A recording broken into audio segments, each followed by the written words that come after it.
नमस्कार. हिंदुस्तान पोस्टमध्ये आपल्या सगळ्यांचं हार्दिक स्वागत आहे. मी चंद्रशेखर नेने, आंतरराष्ट्रीय घडामोडींचा अभ्यासक. माझ्याबरोबर सतीश व्हिडिओग्राफर आहेत.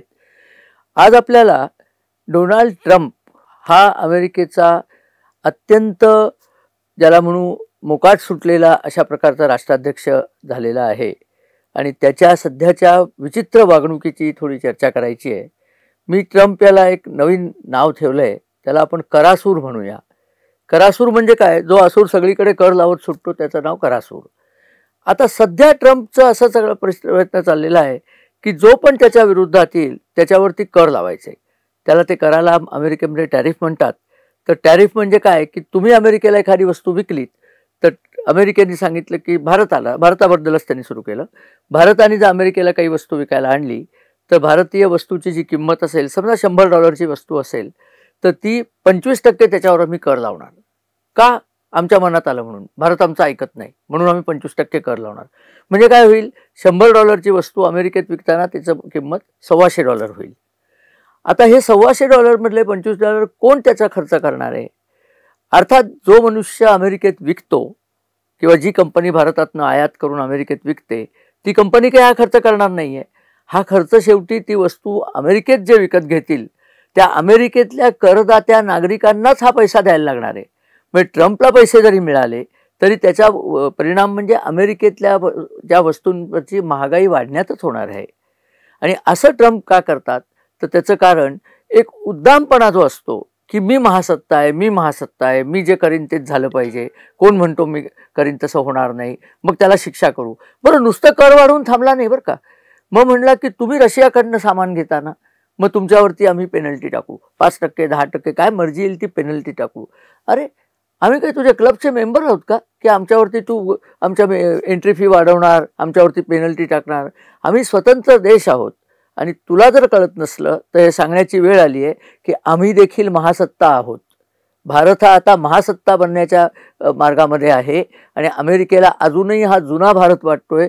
जुना म्हणजे किती जुना? गुलाबी चाचाचा भारत, त्याच्यानंतरचा मनमोहन सिंग यांचा भारत, असा भारत आहे, असा अजून अमेरिकेची समजूत आहे असं मला वाटतंय. आणि त्यामुळे वाटेल तसं वागेल. बरं, अमेरिकेचं हे एककल्ली आणि एकाधिकारशाही वागणं हे आजचं नाही आहे.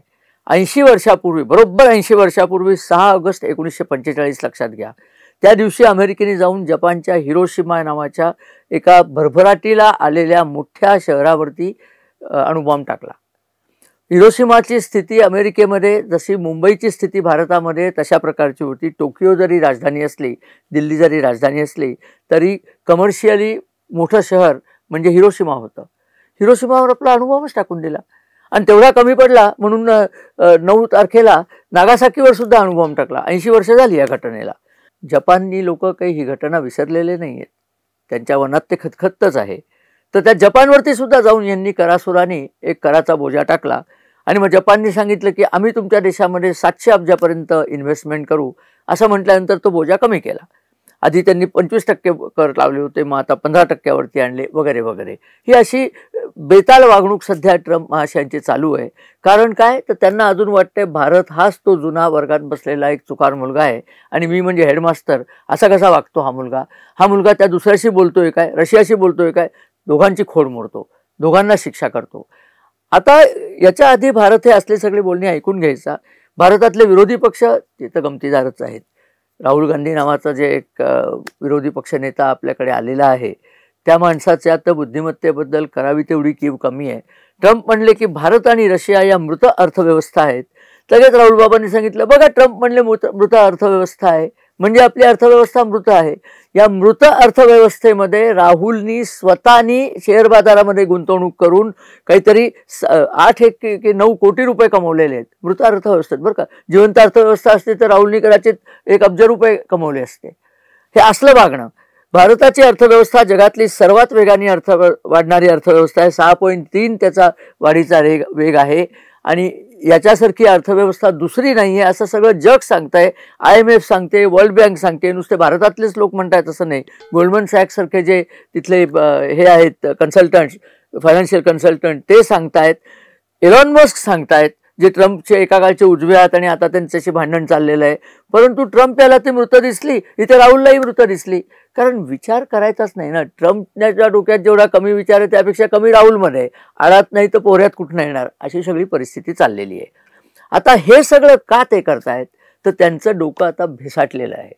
आणि ते भेसाटलं का आहे, कारण भारत धीमेपणाने पण सशक्तपणे पुढे पावलं टाकत चाललेला आहे. इतके दिवस भारताने ऐकून घेतलं म्हणजे काय, प्रत्यक्ष प्रतिवाद केला नाही. कारण नसताना ट्रम्पने मध्ये नाक खुपसून काहीतरी 30-31 वेळा सांगितलं. यापेक्षा जास्त वेळा सांगितलं असतं तर राहुल तिथे जपमाळ घेऊन मोजत बसलेत किती वेळा सांगितलं की मी भारत पाकिस्तान युद्ध थांबवलं. अरे तुला विचारलं कोणी होतं युद्ध थांबवण्याच्या बाबतीत? पाकिस्तान नाक घासत आलं म्हणून हे युद्ध थांबलंय. आणि त्याहून महत्त्वाचं म्हणजे हे युद्ध का थांबलं, की नरेंद्र मोदींना भारताला आत्ता युद्धाच्या सापळ्यात गुंतवायचं नाही आहे. अमेरिकेच्या सांगण्यावरनं युद्धाच्या सापळ्यात गुंतलेल्या युक्रेनची काय दशा झाली हे सगळं जग बघतंय, रशियाची काय परिस्थिती चालली आहे ते सगळं जग बघतंय. भारताला युद्धाच्या सापळ्यात जायचं नव्हतं, पाकिस्तानला दणकून शिक्षा करायची होती आणि तिथेच थांबायचं होतं. तर तसं मोदींनी केलं. लगेच राहुल बाबा मग हे का नाही घेतलं तुम्ही जाऊन, POK का नाही घेतलं? अरे तुझ्या पंजोबांनी ते पहिले म्हणजे दिलंय POK, गुलाबी चाचांनी ते POKचं दान केलंय पाकिस्तानला. ते तू इतके वर्ष घेतलं नाही, तुमची 60 वर्ष सत्ता होती, 70 वर्ष सत्ता होती, तेव्हा तुम्ही ते घेतलं नाहीत. आणि आता नरेंद्र मोदींनी का घेतलं नाही म्हणून कुठल्या तोंडाने विचारता रे तुम्ही? पण यांच्याशी बोलण्यात अर्थ नसतो, कारण बुद्धीचा आणि यांचा संबंध कधीच संपलेला आहे. बुद्धीला सेफ डिपॉझिटमध्ये ठेवूनच हे बोलायला निघतात अशा प्रकारची लोक. तर आता या ट्रम्पनी असं सांगायला जेव्हा सुरुवात केली तेव्हा भारताच्या विदेश मंत्रालयाने त्यांना प्रश्न विचारले की का हो तुम्ही आम्हाला सांगताय रशियाशी तुम्ही व्यवहार करा नका.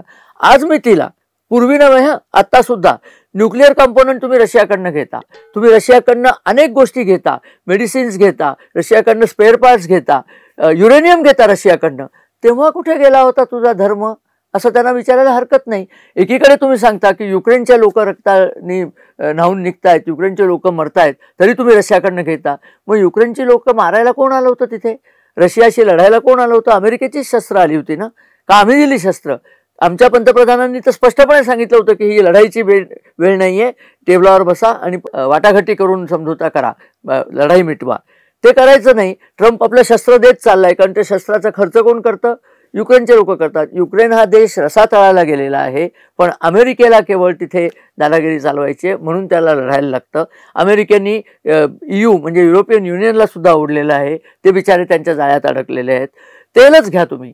तेल घेण्याकरता भारताकडनं तेल घ्यायचं नाही, कारण भारत काय करतात, रशियाचं तेल घ्यायचं स्वस्तामध्ये, ते रिफाईन करायचं. आपल्याकडे अप्रतिम रिफायनरीज आहेत आणि ते विकायचं कोणाला? युरोपला. कारण युरोपची अर्थव्यवस्था चालणार कशी तेल नसलं तर? अमेरिका म्हणते आमच्याकडनं घ्या, पण अमेरिकेचं तेल महाग पडतं, म्हणजे तिथेही अमेरिका पैसे कमवणार. हे असल्या उफराट्या व्यवहाराला युरोपने नकार दिला. मग युरोपवरती जेव्हा ट्रम्पने डोळे विचारले तेव्हा युरोपने सांगितलं आम्ही तुमच्या इथे $680 अब्ज इन्व्हेस्टमेंट करू. मग ट्रम्प बाबांचा एकदम थंड झाला जीव आणि म्हणले नाही, मग तुमच्यावरती टॅक्स नाही. मग हळूच युरोपने सांगितलं आम्ही करू म्हणजे पुढे मागे केव्हा तरी करू, वेळ येईल तेव्हा करू, आत्ता नाही करणार. की लगेच त्यांचा आता प्रश्न पडला की मी तर यांच्यावरती कर लादले होते ते कमी करायला निघालोय आणि हे तर हे सांगितल्याप्रमाणे काहीच करत नाही आहेत. तर मग तिकडनंही त्यांना मार पडलेला आहे. आणि आता यांना जेव्हा विचारलं भारताने किंवा तुम्ही हे घेता, तुम्ही युरेनियम घेता, तर ट्रम्प काय बोलले माहिती आहे का? अगदी राहुल गांधीचं अगदी प्रतिमा शोभेल.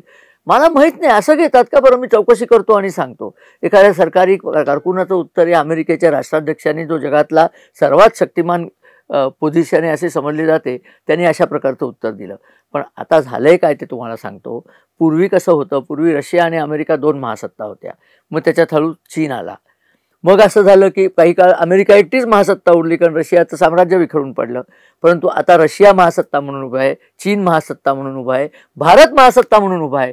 ते त्यांना परवडत नाही, त्यांना ते आवडत नाही. असा कसा भारत आमच्या बरोबर येऊन बसला? भारताने तिथे भीक मागायला कटोरा घेऊन बसलं पाहिजे. पाकिस्तान नाही का कसा भीक मागायला बसलाय? तर मुनीराला त्याला जेवायला घातलं आणि त्याचं बिल म्हणून आम्ही त्याच्या देशाची भूमीच बळकावायला निघालोय, असं भारताने वागायचं असतं. तसं वागत नाही म्हणजे काय? म्हणून ट्रम्प पुन्हा भारतावरतीच भडकला.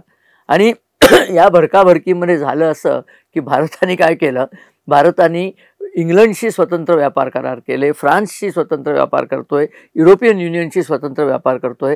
कारण पूर्वीसारखं द्विध्रुवीय 2 ध्रुव असलेलं सत्ता केंद्र आता राहिलेली नाही आहेत. आता अमेरिका जसं एक सत्ता केंद्र आहे, तसंच युरोपमध्ये सत्ता केंद्र आलेलं आहे, भारत हा एक सत्ता केंद्र झाला आहे, चीन हा एक सत्ता केंद्र आहे, यांची आपापसात रस्सीखेच आता होणारच आहे. आता असं दिसतंय की Russia, India and China RIC हे लोक एकत्र आले तर अमेरिकेला पलटाभुई थोडी होईल. कारण जगाच्या लोकसंख्येपैकी जवळजवळ 45% लोकसंख्या या लोकांकडे, 40% कॅपिटल या लोकांकडे. अमेरिका जरी स्वतःला कितीही चांगलं म्हणत असली तरी अमेरिकेची यांच्यापुढे काही डाळ शिजायची नाही. आणि हा जो प्रकार चालू झाला आहे, भारत आता अरेला कारे म्हणायला लागला आहे. आणि भारताने तर सांगितलं आहे अमेरिकेत की तुम्हाला आता औषधच देत नाही. अमेरिकेने सांगितलं पण औषधांवरती आम्ही कर वाढवले नाही आहेत. नसतील वाढवले, तुम्ही इतर गोष्टींवर कर वाढवलेत, आम्ही देत नाही औषधं, काय करायचं ते करा. आम्ही तुम्हाला तांदूळ देणार नाही. दिलेले तांदूळ 500 टन तांदूळ परत मागवलेत की तुम्हाला तांदूळ देत नाही, तुमचं तुम्ही बघून घ्या. अहो भारत जाऊ दे, मेक्सिको सारख्या बारका देशाने सांगितलं अमेरिकेला तुम्हाला टोमॅटो देत नाही, बिगर टोमॅटोच्या कोशिंबीर करून खा. आता अमेरिकेची दादागिरी कोणी सहन करत नाही आणि त्याचा सर्वात मोठा संताप ट्रम्प या सद्गृहस्थाला आलेला आहे. मग त्यांनी काय करावं अशा वेळेला? त्यांनी जाऊन पाकिस्तानशी संधान मांडलं. म्हणजे कुठल्या भिकारी माणसाकडे तुम्ही जाताय? अरे पाकिस्तानवरती तुम्ही ड्युटी लावली काय नाही लावली काय? त्यांना बनवताच काही येत नाही, ते सुई बनवू शकत नाहीत, ते फक्त दहशतवादी निर्माण करतात. दहशतवादी घ्यायचे असले तर ड्युटी फ्री तुम्हाला आणून देतील. ते त्यांच्याबरोबर मैत्री केली म्हणजे काय? भारताला खिजवायला की बघा आम्ही पाकिस्तानच्या बरोबर जाऊ. मग भारताच्या मागे लागले की आमचं जे 35 विमान आहे, 5th generation 6th generation fighter, ते तुम्ही घ्या. भारताने अभ्यास केला आणि म्हणले नकोच तुझं विमान स्टेल्थ म्हणतो, लपतं वगैरे. त्रिवेंद्रम विमानतळावरती ते आलं तरी आम्हाला कळलं, आम्ही त्याला पकडून ठेवलं, तुम्हाला काही करता आलं नाही. 2 महिने आम्ही ते अडकवून ठेवलं होतं. तेव्हा तुमचा त्या गमजा चालायच्या नाहीत.